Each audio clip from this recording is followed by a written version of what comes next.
So, good afternoon, everyone. Good afternoon, GAS 11 and ABM 11. Yan. Okay, so today, we're going to discuss now the Chapter 3 of Organization and Management, which is the planning. Actually, sa ibang books, forecasting and planning to, no? Pero, sa iba kasing books, hindi na sinasama yung forecasting as part of managerial function. Dumidiretso na agad sila sa planning. Okay? So nature of planning and the four major factors. But before that, i-discuss ko lang yung mga objectives for this chapter.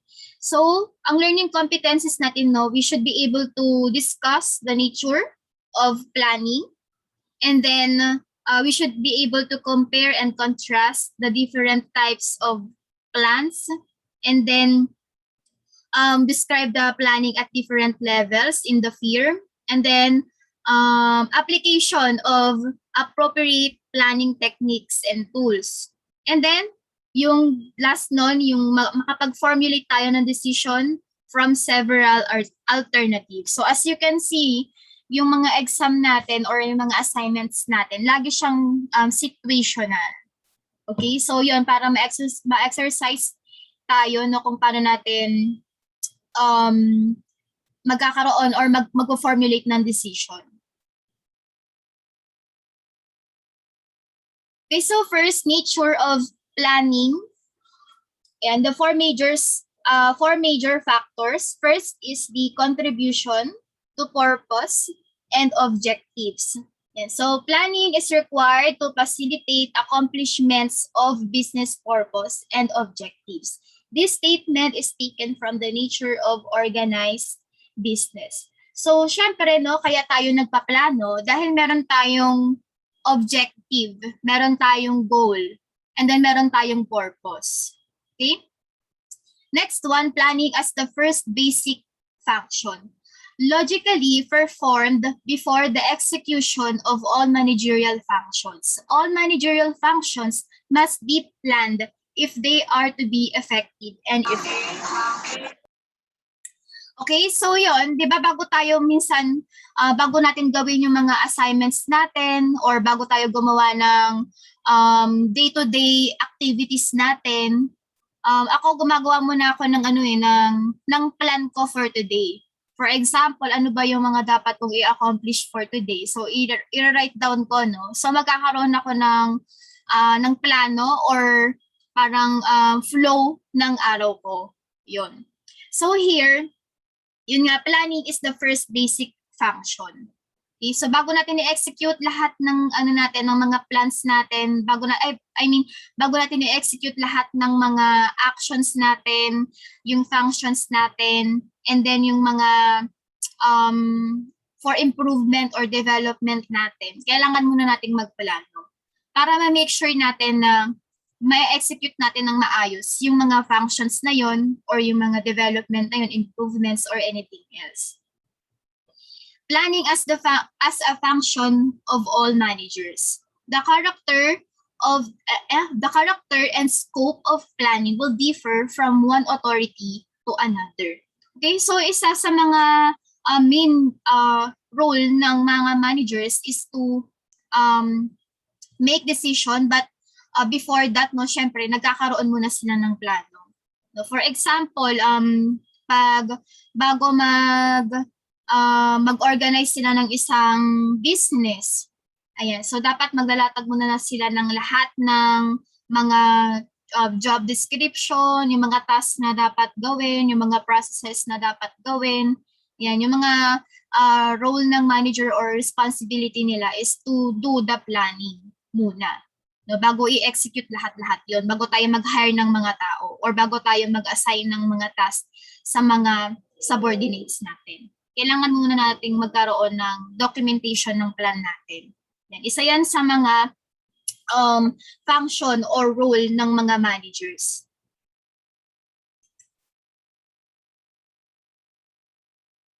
Okay, so next, ayan, medyo ano siya, hati siya, no?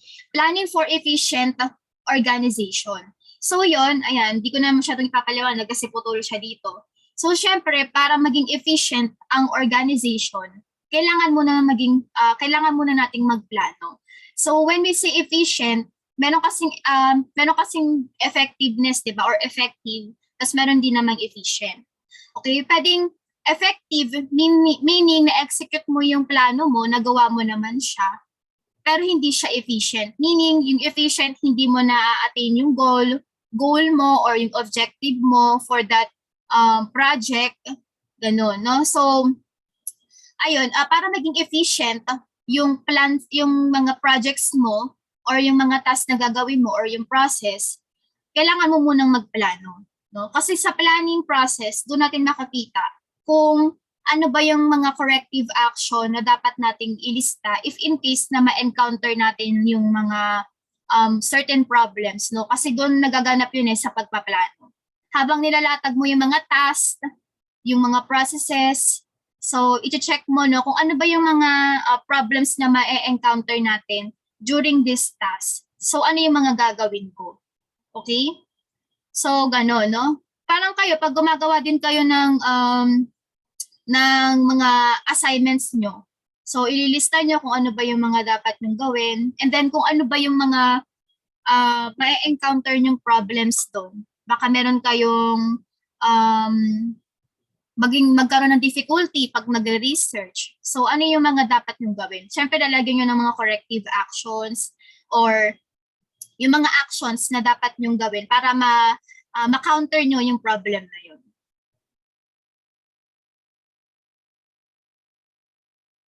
Okay, so yon, pwede maging effective ang organization, meaning na-execute yung mga corrective actions, pero hindi siya efficient, meaning hindi naman na-attain yung goal, yung objective.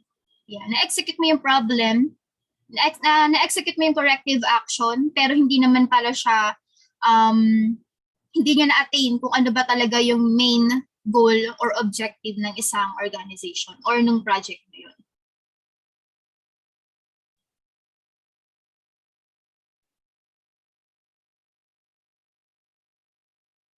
Okay, so we have the following major types of plan. Okay, so merong pang objective in general, and then yung mga objective na yon pwede siyang hatiin per department. And of course, per department, magkakaroon pa ng groupings yan hanggang sa maliit to section, and then tayo as an individual meron tayong mga plans. Okay, so pag general objective in general, ayan, so the entire company yan to compete with Christian company in the production of sales of ball pens next year. Ayan. So parang in general ito yung objective nila. No, to compete or parang mas i-increasean pa nila or mas greater pa yung sales nila and production from different company. And then syempre per department, so meron tayong mga sales department, meron tayong mga production department, personal department, even finance department. So meron silang kanya-kanyang role or may kanya-kanya din silang objective. Okay, so for example, sa personal department, for us to achieve this number of production and sales, dapat makapag-recruit tayo ng competitive na employees. Ayun. And then for production department, ayan, dapat makahanap tayo ng mas murang supplier and mas makahanap tayo ng mas mura pero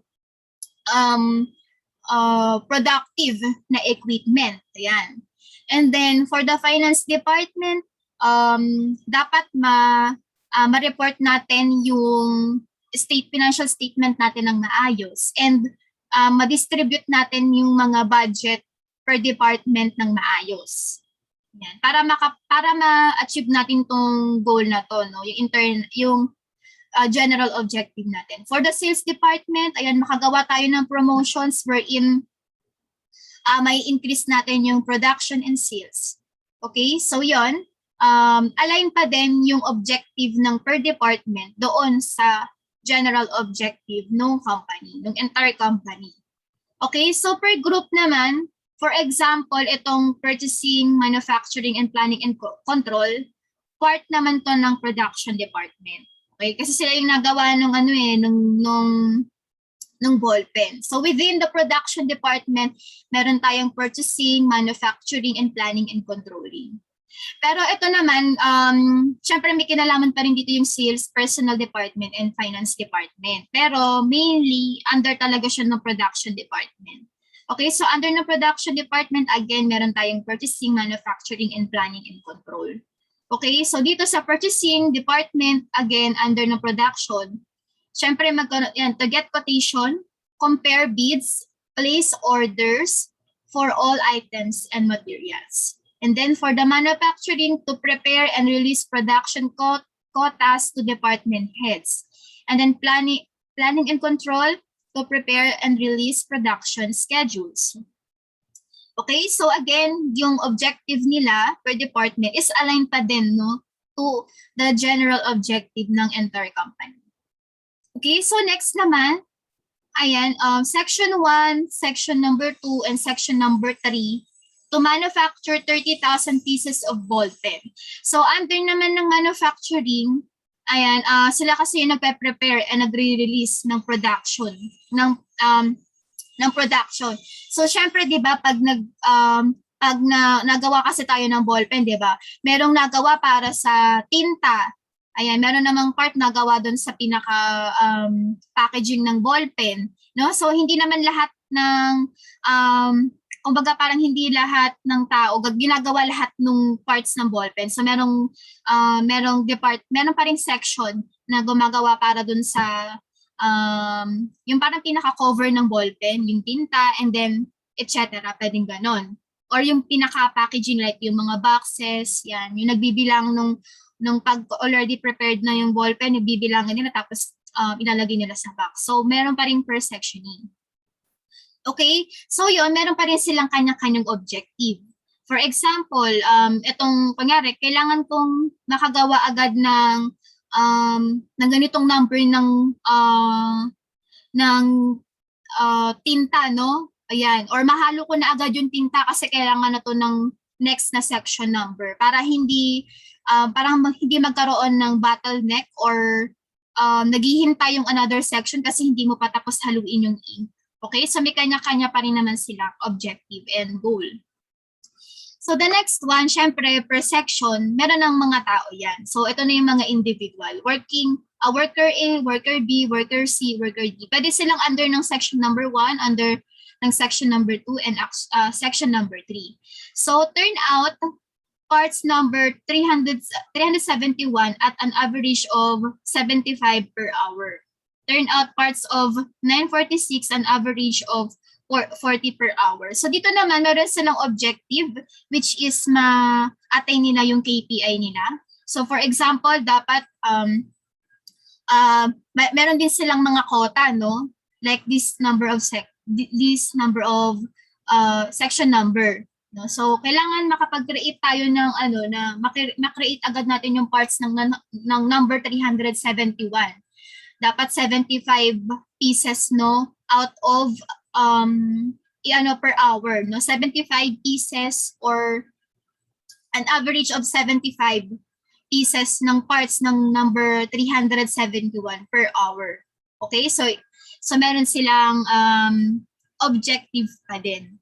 Okay, so nagets ba natin yung mga tawag dito, yung mga objectives and plans ng per department, yung entire company, group, section, and individual. Ayan. So ito, part to ng plano ng mga managers or top management. So dapat ilatag muna nila to, no? So para mailista nila kung ano ba yung mga objective hanggang pababa sa worker A. Para kung nailista na nila yung mga tasks ng worker A, worker B, worker C, worker D, they can now proceed na sa staffing or organizing, no? Para makita nila kung ano ba yung mga qualifications na kailangan nila for worker A, for worker B, for worker C, and worker D. So magkakaroon na ng recruitment. Okay? Ayan. So Ano ba yung mga major types of plans? First, yung objective and goals. So, yon. Goal prescribes definite scope and suggests direction to maximize the efforts of a manager. Ayan. For example, another term for goal is the aim and purpose. While yung objective naman, no, have to do with the direction in which an individual or organization wants to move. Planning involves determination of desired future events. These results or events are objective and go by the same, by the name of targets. Okay, so yon, yung goal, actually itong goal na to, parang ito yung tinitignan ng mga mga top management. Okay, so pag meron na silang goal wherein dun yung nila, yung vision nila, then pwede na silang mag-create ng objective through the goal. Yung objective naman, madalas ito yung mas detailed. Like meron na silang timeline, meron na silang measurement, and then realistic. Pwede siyang per individual or organization as a whole. Okay, next, mission. It is the purpose or reason for the existence of an organization. Can be defined in terms of organization's products, service, or markets and customer. So I can say na yung mission, ito yung parang short-term goal ng ng isang business. So ano ba yung mga dapat kong gawin ngayon? Ayun, no, for our customer, and then for the improvement of products. Ano ba yung mga dapat kong gawin ngayon? So short-term goal to madalas, yung mission. Okay, yung vision naman, ayun naman yung long-term goal. Ano ba yung mga dapat kong gawin consistently para makuha ko yung long-term goal na yun? So usually, pag nakikita natin sa mission, pag may naggawa ng mission and vision, sa mission, kung ini-state nila doon kung ano ba yung mga ginagawa nila ngayon. While yung vision naman, doon natin nakikita na ano ba yung aim nila in the future. For example, sa vision, doon natin nakikita na we aim to be the number one producer of ball pens. Ganon. Okay? Pag mission naman, we aim to provide a quality and cheaper ball pens to our customer. Okay?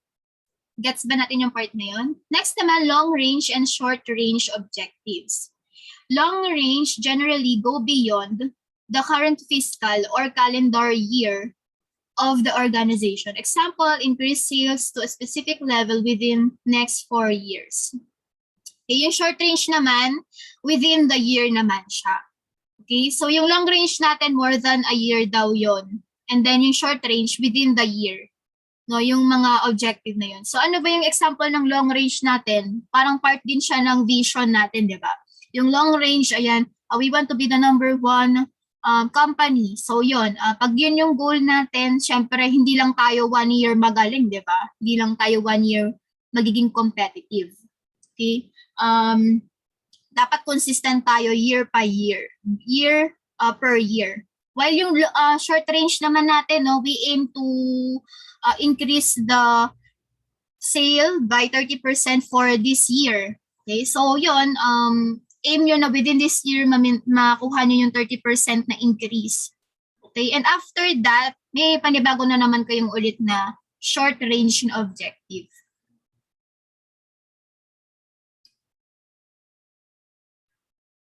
Okay, major types of plans. Yan, guideline in implementing management by objective. So adapt your objectives directly to organizational goals and strategic plans. Quantify and target the results whenever possible. Test your objectives for challenge and achievability. Adjust the objectives to the availability of resources and realities of organizational life. And then establish performance reports and milestone that measure progress toward the objective. Put your objectives in writing and express them in clear, concise, and unambiguous statement. So yun, pag nagawa talaga tayo ng statement, let's use the SMART. Yung, when we say SMART, first, nandun yung mga timely, realistic, achievable, and ano ba yung measurable, and then simple, I think. Ayun. Okay, so dapat ganun yung objective natin. Limit the number of statements of objectives to the most relevant key result around your job. So as much as possible, 2 to 3 objectives, no? Yun ang dapat. Huwag na natin masyadong damihan yung objectives natin. Communicate your objectives to your subordinates as so as they can formulate their own. Okay, so pangunahan mo na bilang manager na mag-create ng sarili mong objective, and you should share that objectives to your subordinates. So para ma-inspire sila, no, to create their own na align doon sa objective mo. Review your statements with other to assure consistency and mutual support. Like yun, yung sharing your objectives to your subordinates so that they can create their own or they can formulate their own objectives so that yung objective nila, no, align or consistent doon sa objective mo.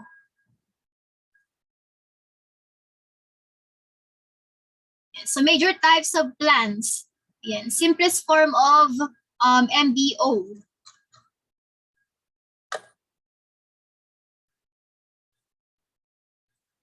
Yan, so individual objectives are jointly set by subordinate and superior. Yan, so dapat yung mga individual objectives natin consistent din and aligned din to each other, even subordinate to superior, superior to subordinate, para sure na ma-achieve natin yung goal natin and then hindi sabog yung performance natin. Okay, individuals are periodically evaluated and receive feedback concerning their performance. Okay, so dapat isa sa mga responsibility ng managers is to evaluate the individuals. And then after evaluating them, you should give them feedback, no, for their improvement. Okay, or for the maintenance of their performance kung magaling sila. Okay, so hindi pwedeng pabayaan lang natin sila bilang manager. We should check their performance so they can improve, no, or maintain their performance. Okay, so as you can see here in this picture, we have these essential elements and then the major steps. So for the objective setting, kita ba natin or medyo maliit? You can zoom in naman ata or zoom out. Yan. So formulate long-range organizational objectives and then develop specific divisional objective. Yan. So after natin mag-create ng general objective, yun, mag-create tayo ng specific for department or division, and then ayan, for department objective, and then yung mga tao sa department na yun, the manager should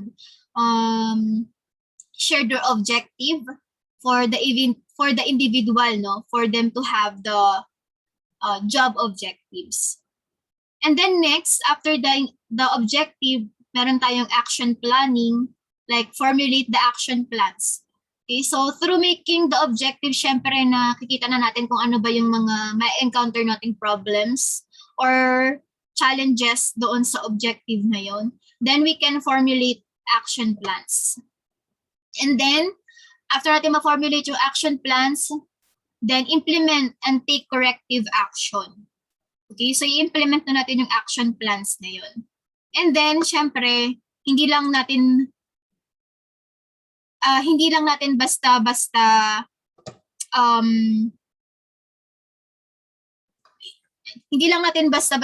i-implement lang yung action. Dapat meron pa rin tayong evaluation. Okay? So we should review progress toward objectives. So we'll know, no, kung effective ba yung actions na yon or hindi siya effective. Okay? So magkakaroon agad tayo ng appraisal, overall performance, and I think we can reinforce, baka hindi naman talaga na-enforce or na-implement ng maayos yung corrective action.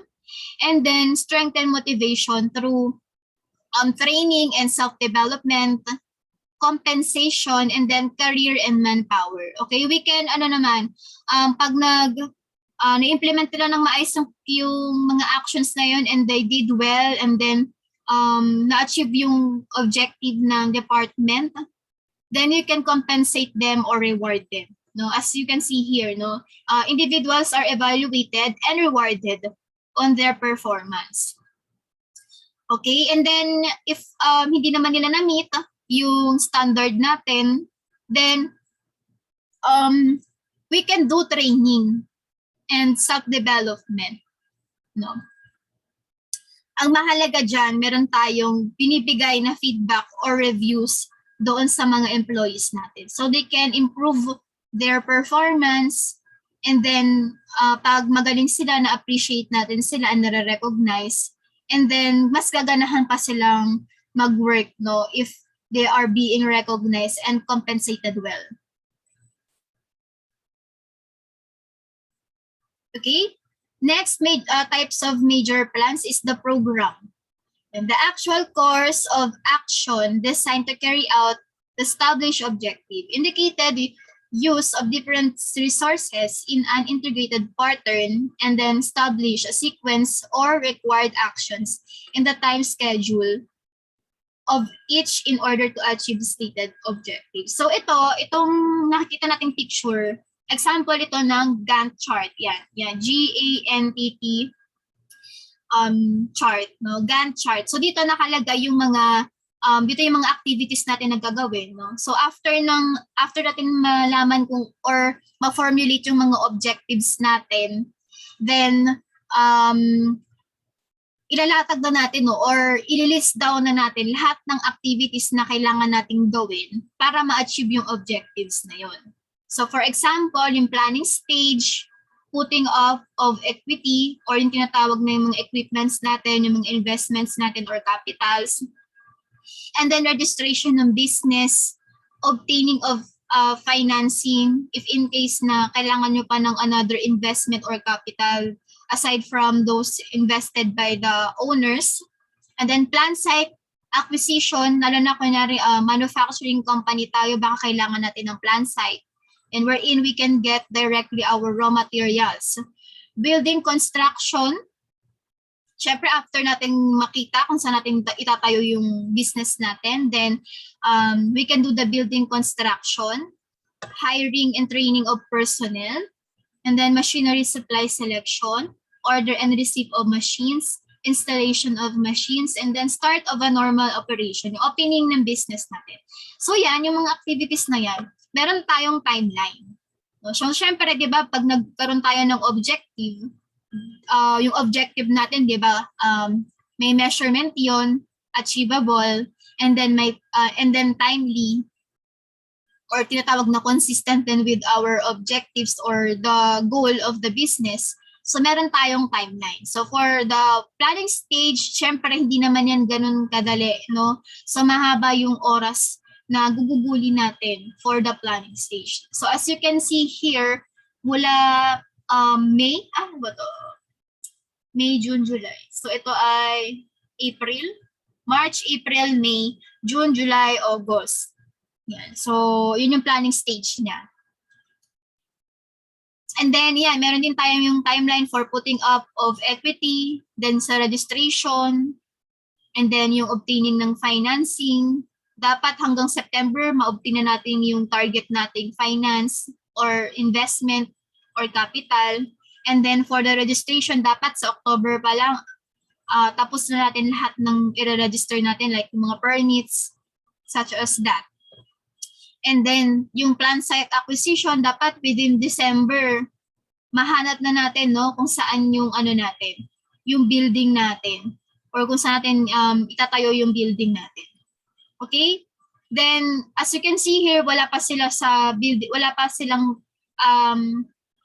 sa timeline nila yung building of construction kasi they need to hire muna and train personnel bago pa matayo yung construction. Para pag okay na or ready to operate na yung site, then they can already put those trained and hired personnel doon sa office nila. Ayan. And then of course, during those times, yung selection ng mga machines nila, meron din tayong timeline for that. Okay? And then up to the start of the normal operation. Okay. So I think for this one, pag nagpa-plan tayo and then may activities, the best chart to use is the Gantt chart. Next, major types of plans, of course, yung mga policies, procedures, rules, budget, philosophy, and strategy, dapat nakalatag na din. Okay, so first, ano ba yung philosophies? Philosophies, I mean policies, no? Policies ng company. So first, these are the basic guidelines for action. The indicated what is permitted and what is not permitted. Policies are broad, general guides for action which constrains or direct objective attainment. Okay, so yung mga, for example, sa promotion policy natin, ano-ano ba yung mga dapat nating tawag dito, criteria, no? When promoting someone. Hindi naman pwedeng dahil ka-close lang natin, wala naman yun sa policy natin. So dapat sa policy nakalagay when promoting is dapat nag-perform siya ng maayos within 6 months, no? And then we can promote him na, di ba? Ayun, so doon sa policy na yon, doon nakalagay kung ano ba yung mga dapat nating sundin when we are promoting someone. Okay? Next, the procedures is a series of related steps expressed in chronological order for a specific purpose. It outlines precisely how a recurring activity must be accomplished. Okay, so ito naman, no, meron itong document na to. Dito nakalagay, kunyari meron tayong certain process. Like for example, accounting process. So doon nakalagay yung mula step 1 hanggang sa last step. Yun. So, ayun, magiging document nila yun na if in case may bago tayong employee, meron silang titignan na document na doon nakalatag, no, yung step 1 hanggang sa last step para ma-perform nila ng maayos yung process nila. Okay, so documentation to ng mga process nila na doon nakalagay yung purpose, tapos sa mga steps on how to achieve or how to do that process.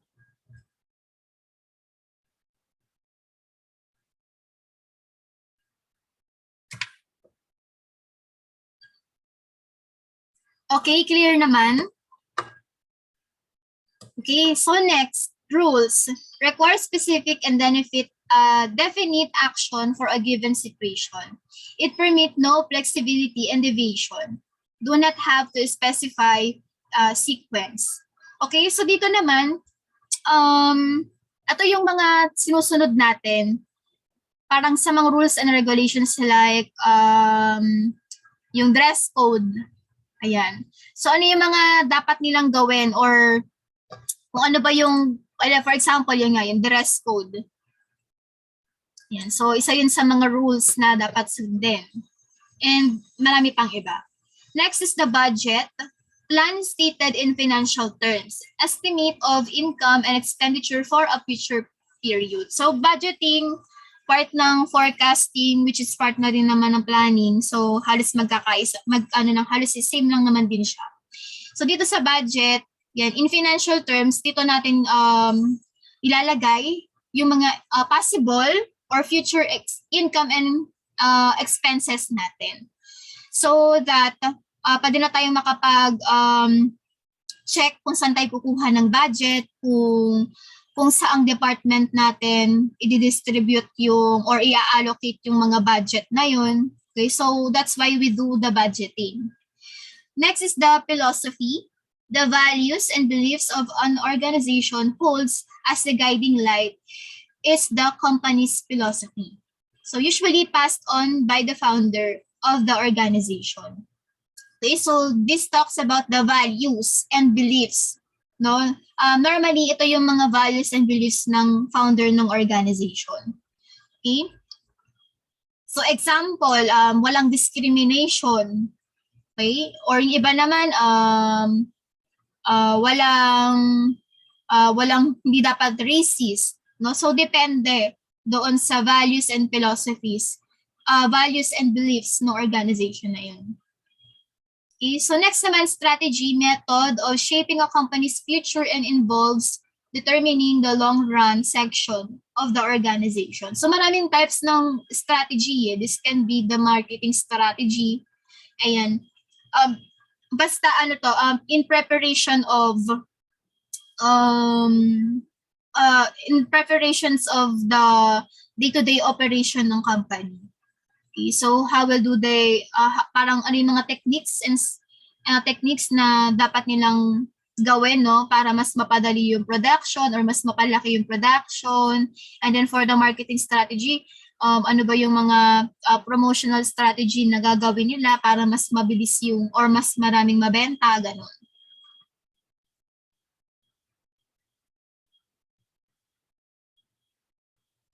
Okay, next, basic steps in business planning.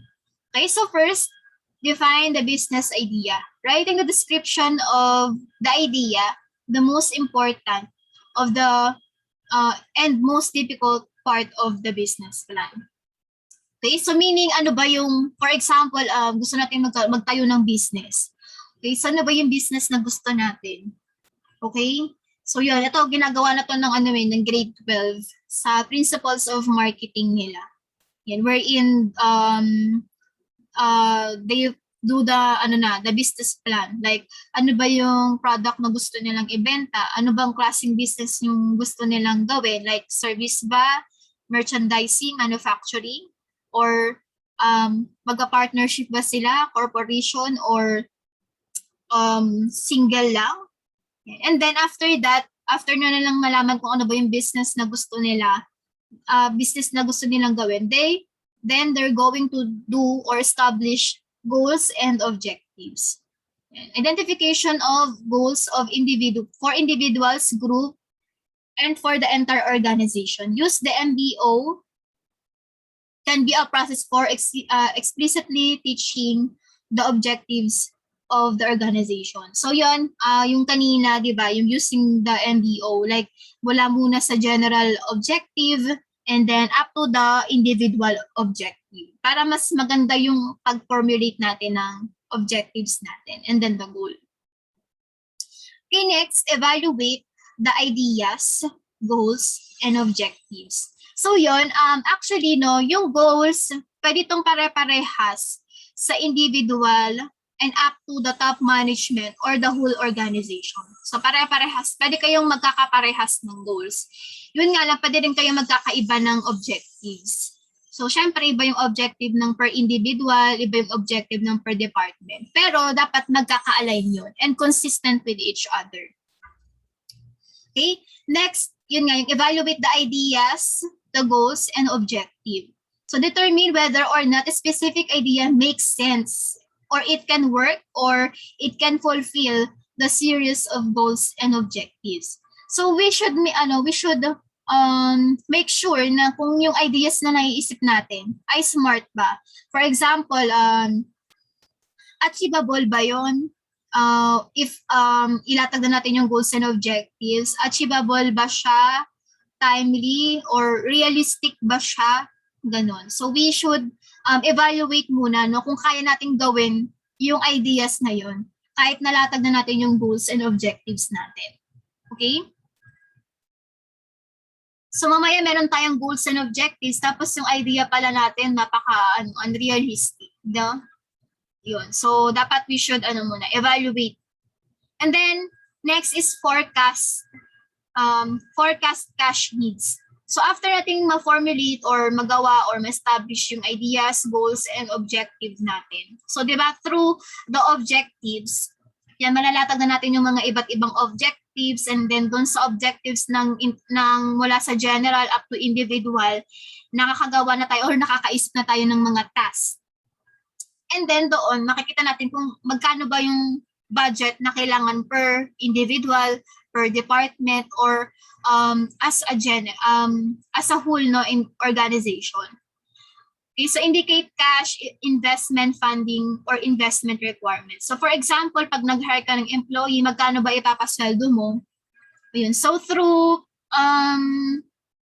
planning, ayun, through objective, nakikita na natin yung mga activities at kung ilang tao yung kailangan natin per department. So makakapag-budget na tayo or makakapag-forecast na tayo ng cash natin. And then, after na natin ma-check yung cash, though hindi naman talaga siya talagang saktong-sakto ha, or talagang totoo. No? Siyempre, pag budgeting naman, parang ano naman yan parang forecasting ka pa lang naman or estimating na tinatawag. So, identify sources of funds. From personal equity ba, kung manghihiram ka ba from financial institution, or gagawin mo na lang siyang corporation para gawin mo siyang parang everyone can invest, then magbibigay ka na lang ng ownership through stocks or shares. Okay? So yon, identify the sources of funds. No, pwede bang, kung kaya mo naman, kung sobrang yaman natin no, ng pamilya mo, baka naman magawa mo tong business na to, no, without the money of other or third parties. Then after that, you can now write your business plan. No, I think makikita nyo to pag nag-observe tayo sa business plan presentation ng grade 12. Pwede kayong manood. Pinapanood ko kasi yung grade 11 last time pag may mga business plan presentation sila. Okay, para sa organization and management natin. Okay, so here, no, yung mga executive summary nila, introduction, yung mga company backgrounds, and then situational analysis, yung financial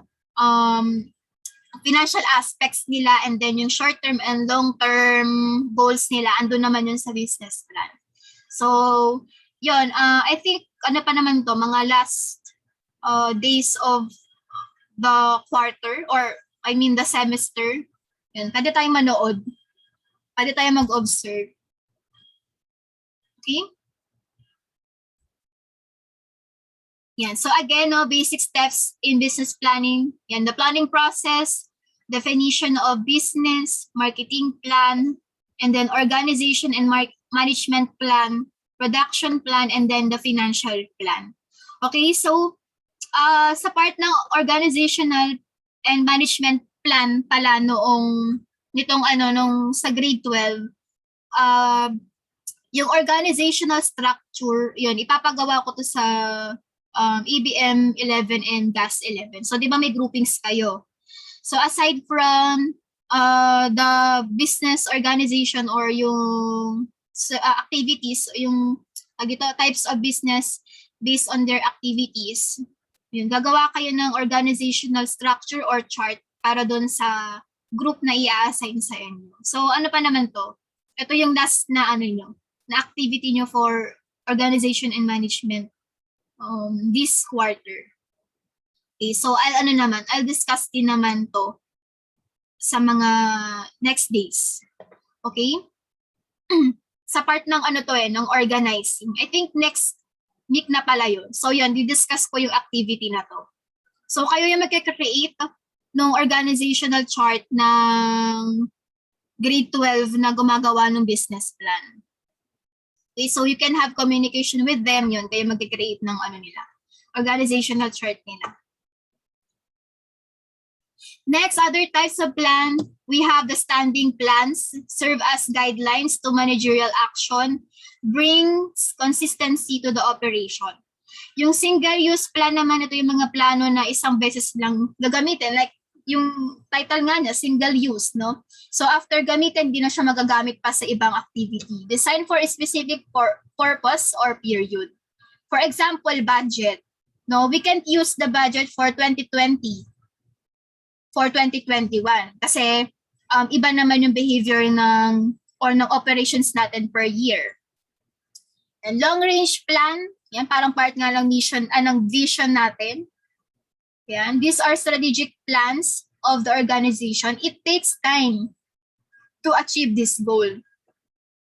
And I think parang 5 years and above. Yung intermediate plans naman, follow once the long-range plans are formulated and made by for its realization. So parang ito naman 1 year to 5 years, I think. And then yung short range, within 1 year naman tong na to, plans na to. For example, yung day-to-day, Yan. Mostly within 1 year. Yung intermediate, 1 to 5 years. And then yung long range naman, 5 and above. Marketing plans, production plans, and then financial plans. So sa marketing plan, syempre to increase the present market share and develop new products or create promotional strategies. Yan, like advertisement. Yan, kung sinong mga magpapromote ng product natin. So marketing yung mga gumagawa niya. Production plan, syempre, increasing the number of goods to be produced for this year. Pwedeng ganon. Yan. Producing the desired amount of goods demanded at the marketplace. And then for the financial plans, tells the manager how well they are doing. So yan yung part ng financial department. Yan yung gumagawa ng financial plans, like gagawa ka ng tawag dito ng tama at totoong financial statement for the decision making of those users of that information. And other types of plan, manpower plan. Yan, part naman to ng HR, no? Kung kailangan nilang mag-hire ng mga long-term or short range para doon sa mga long-term or short-range na objectives natin. Or yung mga competitive din ng mga employees. Ayan. Kung ano yung kailangan nating tao for specific department. Strategic plans determining the major goals of the entire organization and the policies to guide the achievement of these goals. Tactical determination of short-term specific utilization of the resources of the organization in achieving its strategic goals. Okay, and then functional, classified by function or use.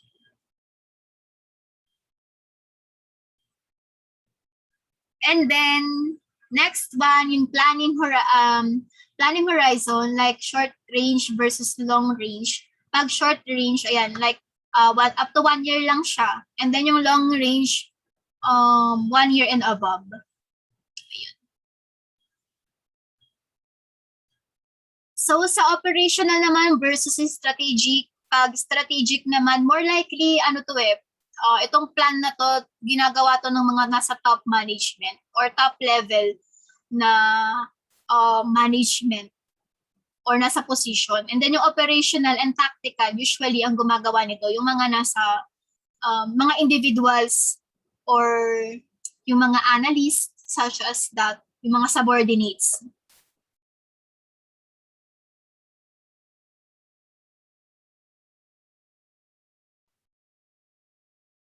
Okay, next. Ayan. Minaktawan ako. Yan. Next naman, decision making. So yon, after natin mag-plan at mailatag lahat ng plano natin, ayan, yung mga objectives natin, then we can do the decision making. Usually, mga managers ang gumagawa nito, itong decision making. But for now, I think ngayong generation, ini-involve na rin nila even the subordinates to do the decision making. So this is the process of choosing a specific procedure or course of action from among several possible alternatives. So di ba pag nagawa tayo ng objectives, nilalatag natin lahat ng possible na alternative actions. And then through that, pag nag-decision making na tayo, mamimili tayo kung ano ba yung ipaprioritize natin doon or gagawin natin doon.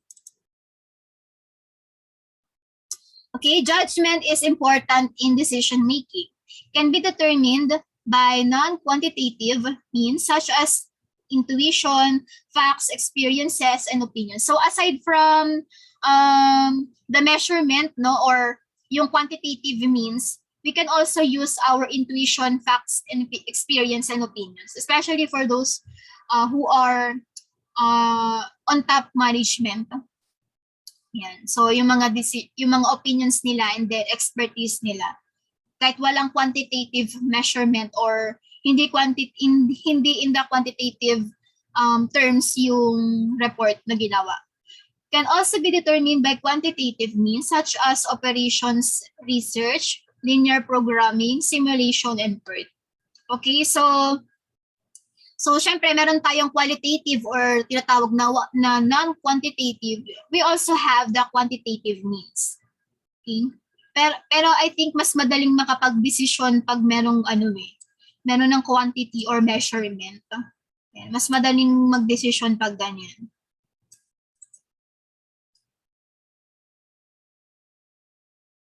Okay, other techniques, we have the marginal analysis, financial analysis, and break-even analysis. For marginal, used to figure out how much more output will result if one more variable worker is added while other factors are being held constant. Okay, so considering na lahat ng factors ay constant or same yung value, ayan, so sa marginal analysis, kinocompute natin kung ano ba yung magiging output if in case na magdagdag pa tayo ng worker or even equipment. Okay? Sa financial analysis, yan, used for estimating the profitability of an investment, calculation of the payback period, and analyzing cash flows and inflows. Cash outflows and inflows. Break-even analysis, here, kinocompute natin yung total revenue and dapat equal yon sa total cost or expenses. And, kumbaga, parang there is no profit. Okay, so parang dito naman, chine-check natin kung ano ba yung price or quantity na mag-break even sila. Okay, so for example, yung total revenue, para maging equal yung total revenue sa expenses, ilan yung quantity na dapat nating i-produce. Okay, so that's why kaya tayo may break-even analysis para malaman natin kung hanggang saan lang, kung ano ba yung minimum na requirement for that process. Okay, so for example, yung total revenue natin is equal to total cost at 100 output. Dapat hindi tayo bababa doon para hindi tayo malugi. Okay, dapat more than that quantity yung dapat natin i-produce. Next, ratio analysis. Yan, ano naman to? Accounting tool. Usually, dinidiscuss to sa business finance. It is an accounting tool used for the interpretation of accounting information. Basic financial ratios, compared cost, and the revenue for particular period. So dito, ayan, pag nasa grade 12 na kayo and business finance, kino-compute natin yung for example, yung ratio ng current asset, debt to equity, inventory turnover, net operating margin, and then ROC or return on capital. Tapos may kanya-kanyang interpretation yan. Okay? So for example, tatanungin ko kayo, how if nakita nyo sa financial statement ang laki ng cash nila? Is it good? Ayan, maganda bang yun? If you interpret, maganda kaya siyang image for the business kung malaki yung cash nila? Yes or no? Ayan. Then nakita natin siya sa financial statement nila, ang laki nung cash pala ang laki nung cash nila sa financial statement nila. Is it good for the business to have bigger cash or large amount of cash in their financial statement? Ayan, kayo, ano bang mapifeel nyo kung malaki yung cash nung business na yun? Ayan. Is it good for the business? Ayan, type nyo lang yes or no.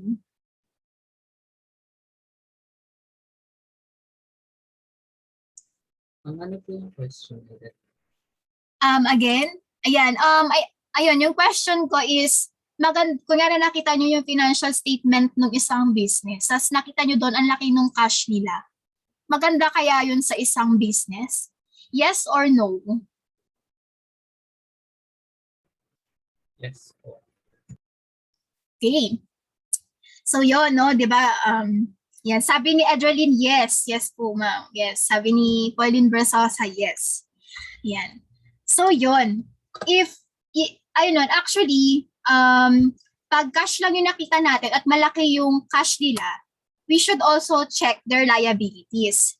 Kasi minsan pag malaki din yung cash nila, parang hindi rin siyang magandang interpretation for the company. Ibig sabihin nun, pag sobrang laki nung cash nila, ibig sabihin hindi nila na ilalagay agad yon sa operating operation nila. For example, dapat yung cash na yun hindi natutulog. Kumbaga dapat na ilalagay agad nila yan sa pagbili ng supplies, pagbili ng equipment, or pag-expand. Okay? So pag malaki masyado yung cash ng isang business, ibig sabihin, hindi nila nagagamit ng maayos yung cash na yon. So here, sa ratio analysis, we have, pag sa current asset, meron, or dun sa cash part na yon, or yung liquidity ratio na yon, meron tayong thumb rule. Like 2:1. Dapat yung amount ng current asset natin is doble ng liabilities natin. So not all the time, pag malaki yung cash, is maganda siyang image. Kasi ibig sabihin nun, hindi nila nagagamit yung cash nila sa operation nila.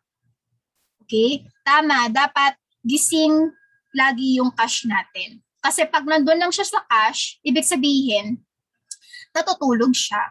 Hindi natin nagamit yung cash natin. Wherein, dapat nakabili na pala tayo dapat ng maraming raw materials para makapag-produce ng another product. Ganun. So, we have those types of interpretation.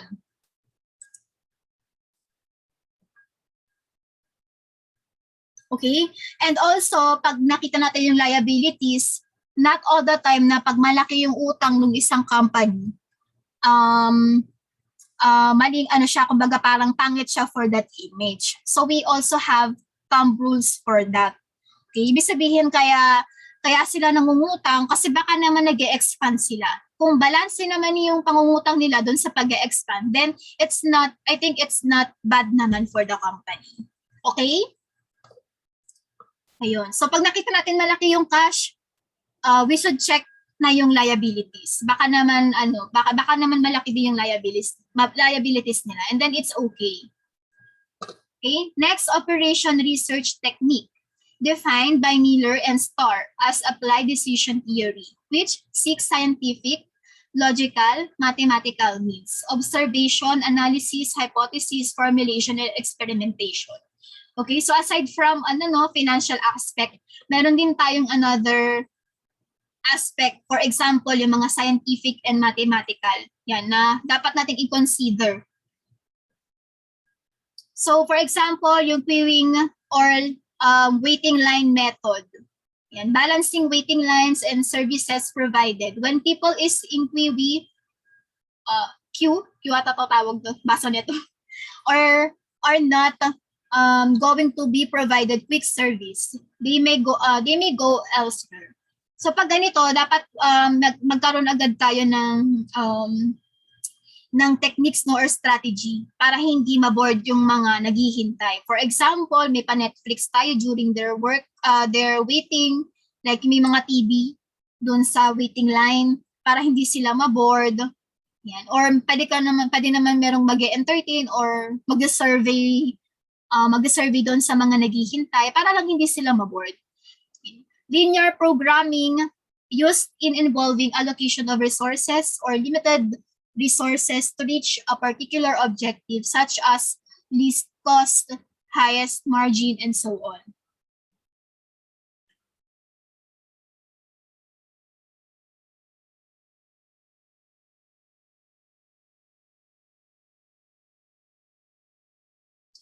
Game theory involves selecting the best strategy, taking into consideration one's action and the action of one's competitors. When one individual wins, the other loses. Okay, so game theory nga siya. Simulation involving the building of a model that represents a real or an existing system in evaluating and selecting the best one. Okay, so dapat ang backup nila is yung real situation or yung historical data, which is nangyari na talaga siya, to evaluate kung ano ba yung pipiliin niya ng actions or strategy.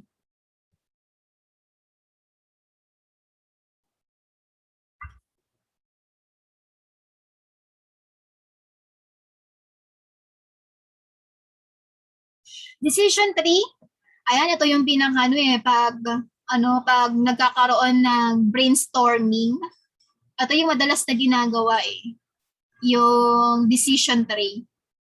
So through a graphic illustration, alternative solutions can be identified.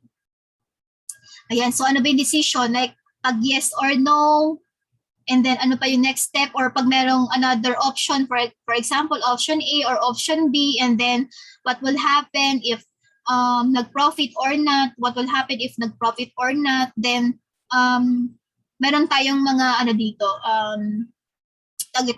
mga results na. Okay? Yan. So for example, ito, no, kung bibili ba tayo ng machine or i-upgrade na lang natin or i-repair yung dating machine. Yan. So, ito yung bibili ka ng bagong machine or ito naman, i-repair mo na lang yung machine. Then you'll check here the profit and then kumbaga maximum if marami yung bumili or pinaka-minimum na bibili. And then maximum for the repaired or yung aayusin na lang yung machine. Yan, if the maximum yung bibili or minimum yung bibili. Then meron silang corresponding na result or amount na nakuha nila doon. Then you'll decide na kung i-repair mo na lang ba siya or not.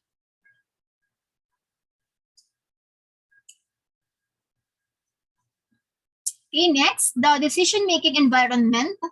We have the strategic level, determine long-term strategies, and set corporate objectives and policy consistent with this objective.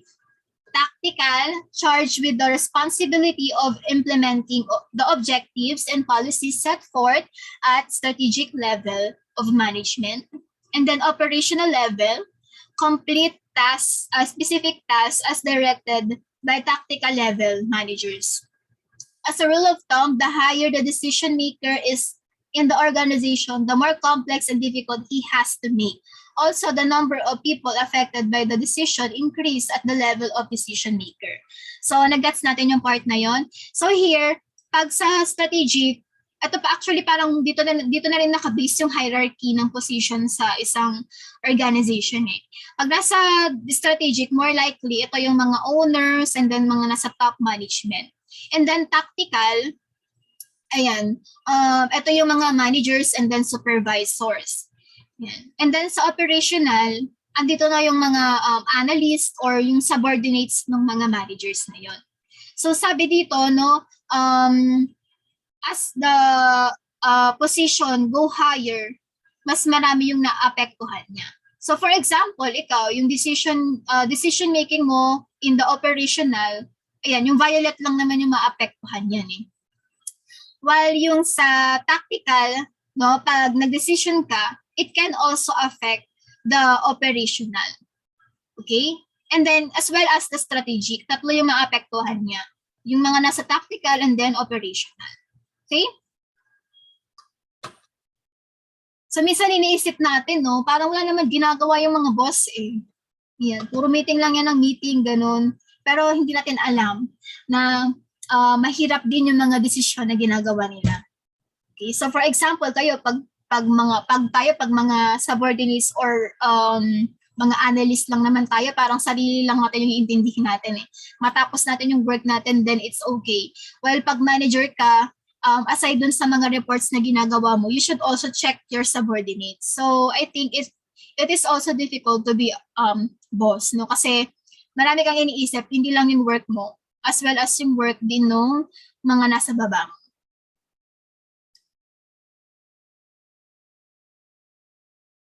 Okay, so we also have decision-making process. First step, set objectives. And then decision makers set objectives for the decision. And then number 2, identify constraints. Constraints in some way limit to decision maker choices, defined by legal, economic, or political considerations. Ito yung parang mga challenges, no?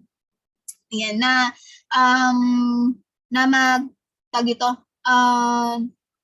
parang hindi mo magawa yung objective na yun. Ito yung mga challenges na may encounter mo. Like, it can be legal or economic or political. And then, Next is identify the alternatives or yung mga actions. Ayan. And then after that, after mong mag-gather or makapag-formulate ng mga alternatives, you can now gather information or datas. And then number 5, evaluate alternatives. So through gathering the historical data, you can now check if or evaluate the alternatives if it is aligned with the historical data kasi may basis ka kung ano yung magiging alternatives mo. Then you can now choose kung ano ba yung alternative actions na gagawin mo, na pipiliin mo. And then, after that, i-implement mo pa yon, and then, i-evaluate mo pa kung naging successful yung action na yon.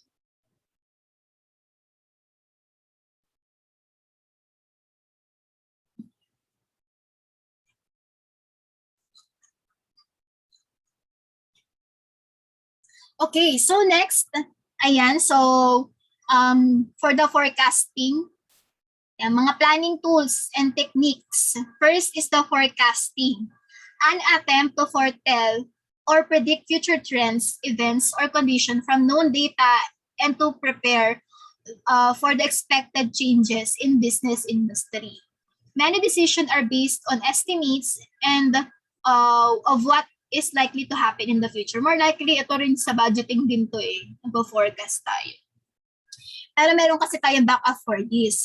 We need to have historical data para makagawa tayo ng appropriate na forecasting. Yan. So we have the following methods in forecasting, like the survey, the trend method or time series. Pag sa survey, we can use yung mga survey forms, and through that we can now forecast. For example, sinasurvey natin kung magkano yung willing nilang bilhin yung mga product na i-offer natin, or ilan yung willing na mag-patronize nung product natin. Sa trend method naman, without using the survey, we'll check yung behavior ng mga consumer or customer or ng economic. And then through those, parang forecasting using the historical data, we can now use time series. Okay. Econometric models based on a statistical method of analyzing data and making predictions. For example, using mode, median, mean, ayan, yung mga mathematical equation.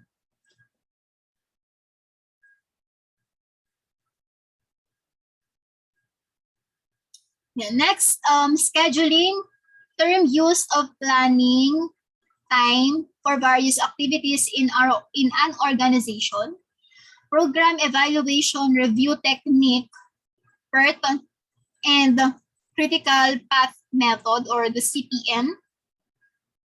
And then 2 basic concepts, the events, identifiable accomplishments that occur at a definite point in time. Yung activities naman, the work required to complete the event.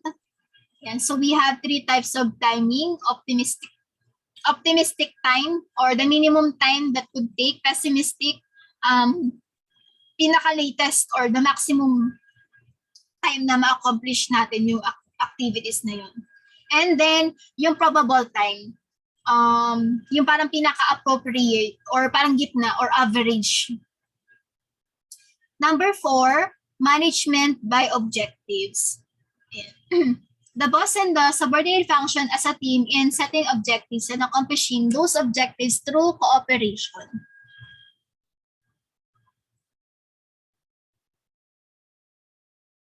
Okay, so we have here the following reasons why managers fail in planning. So lack of real commitment in planning. Yan. So lack real commitment by managers from the top level down to the lowest supervisor. Kumbaga parang wala silang pakialam doon sa plano or wala silang pakialam doon sa objective. So hindi sila nakakapagplano ng maayos.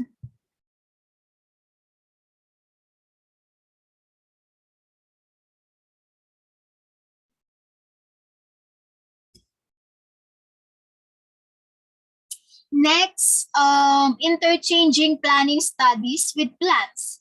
Okay, so pabago-bago ng ano din to ng plano. Ayan, or pabago-bago din tayo ng studies natin during the planning. Yan, nothing is planned unless it includes a decision of some kind. Failure of develop and implement sound strategy. Without sound strategy, plans go in the wrong direction. Unless implemented by action plan, it becomes only a statement of wishes and hopes. Lack of meaningful objectives and goal. Yan. Is it clear or attainable? And then, number 5, tendency to underestimate the importance of planning premises. Yung iba kasi, ayaw na magplano. Gusto na lang nila na i-implement agad yung mga decision nila. Okay, so might as well hindi nila mapaperceive kung ano ba yung mga challenges or difficulties na may encounter nila doon. Failure to see the scope of plans, neglecting other types of plans. Failure to see planning as rational process, requires clear goals, knowledge of alternatives, ability to analyze alternative to come up with a better or possible or best possible answer. So too much reliance on experience.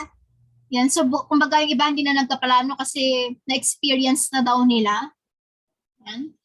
Failure to use principle of limiting factor, anticipating the worst and most problem situation. Like lahat kino-consider nila, might as well ang dami nilang kino-consider, ang dami na nilang gustong gawin. So dapat limited lang kung ano lang yung kailangan ano lang yung kailangan para sa plano na yun. Lack of top management support. Yan, of course, minsan kasi kapag employee, minsan pakiramdam mo walang pake sa inyo yung mga top management. So dapat pag meron kayong mga plans, dapat may support ng top management para ma-implement ang maayos. Like providing you the budget for that plans. Ganun. Lack of clear delegation. Yan, kung sino ba dapat yung gagawa nung nung mga specific activities. Ayan, kung mahirap naman dapat hatiin sa tamang hatiin ng tama yung activities na yun. Baka naman yung activities na yun hindi pala para doon sa sa department na yun, para sa ibang department yun. So sasabog yung yung plano, di ba? Lastly, lack of adequate control techniques and information. Okay, so dapat bago natin i-implement yung mga plans natin, dapat meron na tayong mga nakalatag agad na control techniques, no? Kung paano natin maka-counter yung mga possible challenges or difficulties na ma-encounter natin. And then, also yung information din. Dapat tama yung mga historical data natin, na-consider natin yung mga historical data natin, baka meron tayong na-miss. Okay, so any question, guys? None naman, none? None po, ma'am. Okay, so I think that's all for the organization and management. You can now take a break. And for the guys, I think pwede na silang mag-leave dahil done na. Kami din, ma'am. No, kasi meron pa kayong 5M1, chapter 6. Balik tayo by mabilis lang. By sige na nga 3 or mga 2:50. Ayan, mabilis lang 'yon, mga 1 hour para we can rest agad-agad.